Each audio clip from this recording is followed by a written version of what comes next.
Welcome to the show, guys. This is Coach WONDERGEDDON. Right before we shoot the intro, I'm just going to warn you guys, my inner Stephen A. Smith is about to come out because today's topic is going to be about the New York Knicks and how much they suck. Run my music.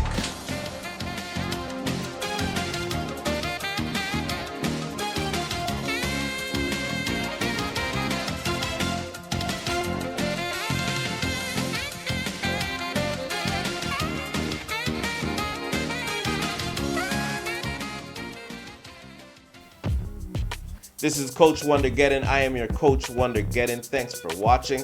As I said in the intro, today we're going to be talking about the New York Knicks. Before I start into my rant about the New York Knicks, let me just say first the disclaimer. Yes, I know Kawhi Leonard has not re-signed with Toronto. It does have me on edge. It has a whole bunch of Torontonians on edge. But I request and I ask nicely that you guys stop following the man around when he's in the city. Stop following him and his kids around. Stop trying to scare him into a contract. We're not gonna get it that way. Let's respect him a little bit, guys. I know he's 6'8" and his hands are bigger than most of your thighs, but guys, let's have a little bit of respect and figure this out. But Kawhi Leonard, please do not. If you're gonna leave the Raptors, do not go to the New York Knicks. I beg of you. And this starts my rant. My rant is directed to the New York Knicks, in particular, James L. Dolan. You, sir, if there was a donkey of the day, you would be that, but you are not. How did you get into basketball? That's what I would like to know. You are the executive chairman and the CEO of Madison Square Gardens. You should know when it's time to fire yourself. You need to be fired, my friend. You are a terrible CEO of the New York Knicks. Team sucks. The team actually looks better than it ever has since Carmelo left, which is crazy because Carmelo never got a ring with the Knicks neither. Probably one of the better lineups that you guys have put out since Patrick Ewing, and most people that are watching the show barely remember Patrick Ewing, other than being a Georgetown dunk bait, as most Georgetown centers used to get dunked on constantly. I don't even think Georgetown even makes the NCAA tournament anymore. I think that's how long ago it's been since you put up a good team. All right, you should know when it's time to fire yourself. I have been a classic Nick hater for as long as I can remember, and you have made it too hard for me to properly hate on the Knicks, and for that I blame you. They've sucked for so long that making fun of the Knicks actually makes me look bad, because you should not beat up on people that you know cannot defend themselves. This team sucks. This team sucked for 20 years. I'm tired of it. You, my friend, must be one of the worst gamblers in the world, and I'm willing to play any game with you and bet everything. Why? Because you have a bad habit of talking your hand. You told everybody knew that you wanted Durant and Kyrie Irving on your team. And not only could you not pull it off after telling everyone, borderline tampering. I've known for so long that the Knicks are going to get this package of Kevin Durant and Kyrie Irving, and didn't get any of them. Matter of fact, you did one step worse and got them and watched them join a team that is 20 minutes away from where your team plays. They went to the Brooklyn Nets, right down the street. 20-minute drive. My New York, Toronto living transplant has told me that it is a 20-minute ride to the Barclays Center from Madison Square Gardens. You should be embarrassed, my friend. Bruh, fire yourself. You are the chairman. Get rid of yourself, please. You have not had a winning season since Carmelo's there. That's nuts. You've been ranked the worst owner in the NBA, and you've been ranked this way since David Stern was in the NBA, and he is no longer in the NBA. 2003, even further back than that, when you hired Isaiah Thomas as president, we knew there was something wrong with you. Ironically, after him doing questionable moves, I can't lie, I'm sure he improved the team. I don't even remember that far back anymore, to be honest with you.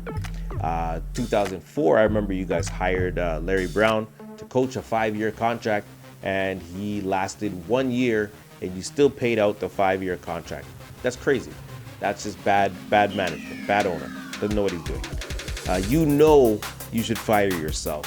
When Jeremy Lin wins a title in Toronto, and you had Jeremy Lin and refused to match his contract and made him go to the Houston Rockets. What are you doing, Dolan? I remember February 2015, a more current date, because it's still in the same decade, when a 73-year-old Knicks fan wrote you a letter and about how much he thinks you suck, where you responded, and I quote, "Root for the Nets because the Knicks don't want you." Well, guess what? I hope that guy listened, because his Nets just got Kyrie Irving and Kevin Durant. And you know what bothers me the most out of everything? Is that you got Julius Randle and you made it such a silent backup plan that people are going to think that this guy is not as good as advertised. Julius Randle is probably one of my more favorite players in the league. I like him a lot. I wish he wasn't jumping from team to team so much.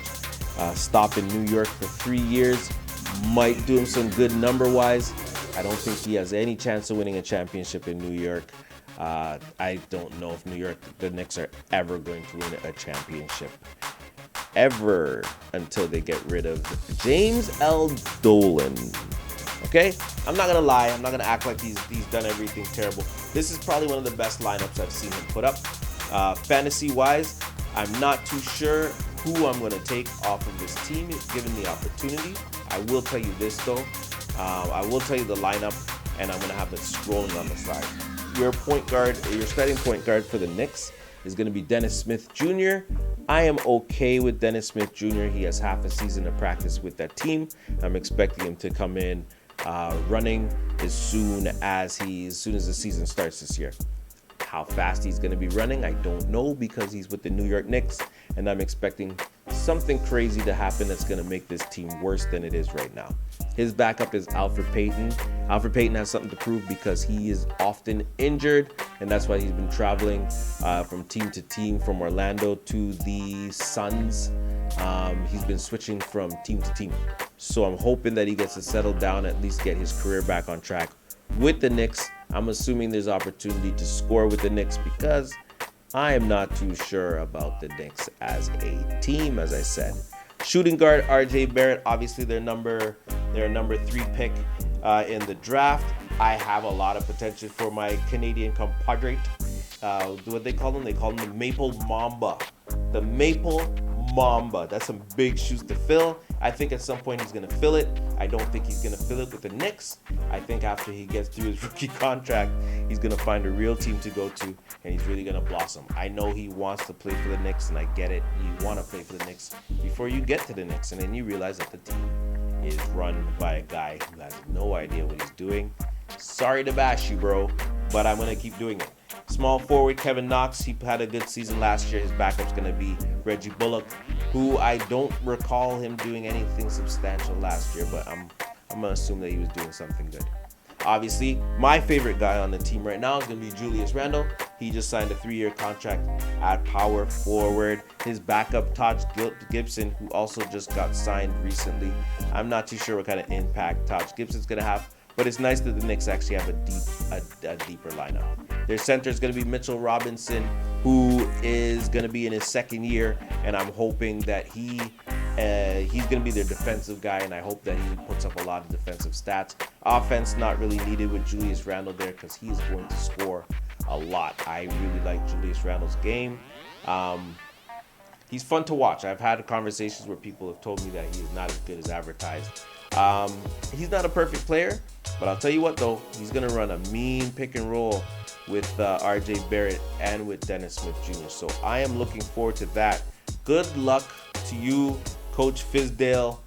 Your owner is probably going to do something that is going to mess up your career.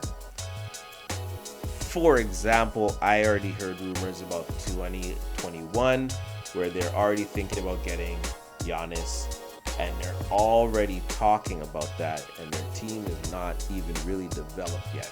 So what does that make Mitchell Robinson look like for the season? I'm not sure. Tell Dolan to keep his mouth quiet.